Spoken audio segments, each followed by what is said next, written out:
অনেকে বলে থাকে ইমাম শাফি রহমতুল্লাহ নাকি ইমাম আবু হানিফার কবর জিয়ারত করতে বরকত হাসিল করত। এটা হচ্ছে ডাহা মিথ্যা কথা, ডাহা মিথ্যা কথা, বুঝলেন কিনা? তখনকার সময় কবর জিয়ারত নিয়ে কবর বরকতের নিয়ে সিস্টেমই ছিল না, মানুষদের বুঝতেই না। মানে আমরা যদি এখন বলি, খেয়াল করেন যে ইমাম শাফি তো গণতন্ত্র কাম করছে, তো গণতন্ত্র সিস্টেম আসে নাই তখন, মানে এই জাতীয় কথাবার্তা। ইমাম শাফি রহমতুল্লাহের সময়ে কবর জিয়ারতের বেদাত তখন চালু হয়নি, এটার পরে চালু হয়েছে যখন তাসাউফ বেশি ঢুকছে তখন চালু হয়েছে।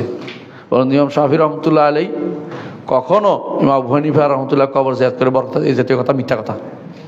বরকতের সিস্টেম যখন চালু হয়নি, হ্যাঁ তখনও মানুষ কবর সুন্নাহ মোতাবেক কবর জিয়ারত করতো, কবর যাইলে দেখতো, কিন্তু কবর জিয়ারতের জন্য সফর করার জন্য বরকত হাসিল করতে এটা চালু হয়নি তখন, যার পরে চালু হয়েছে। কবর জিয়ারত করতো মানুষ, যখন কোথাও গেলেও কবর জিয়ারত করতে সুন্নাহ, কোনো সন্দেহ নেই, কিন্তু কবর জিয়ারত করে বরকত এটা করতে হয়েছে। এইটা হচ্ছে মূলত এই তাসাউফের একটা অংশ। তাসাউফ বলে যে তাসাউফের মধ্যে ফয়েদ আছে, ফয়েদ বুঝেননি? ফয়েদ হচ্ছে হলো ফাদা ইয়াফিদু, কোনো কিছু উপচে পড়া। যেমন ফায়দানাত আরবিতে বলে, সমুদ্রের জলোচ্ছ্বাসকে আরবিতে ফায়দানাত বলে, পানি উপচে পড়ছে। তো এরা মনে করে জগৎ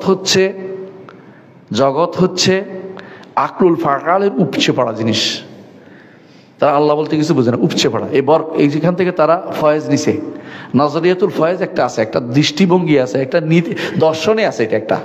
এই দর্শন তখন আসে নাই, এই দর্শন আনছে ইসলামে, এটা নিয়ে আসছে এই ইবনে আরবি, ইবনে হুদ, তিলমিসানি, আব্দুল করিম জিলি, এই গোষ্ঠীটা এটা নিয়ে আসছে।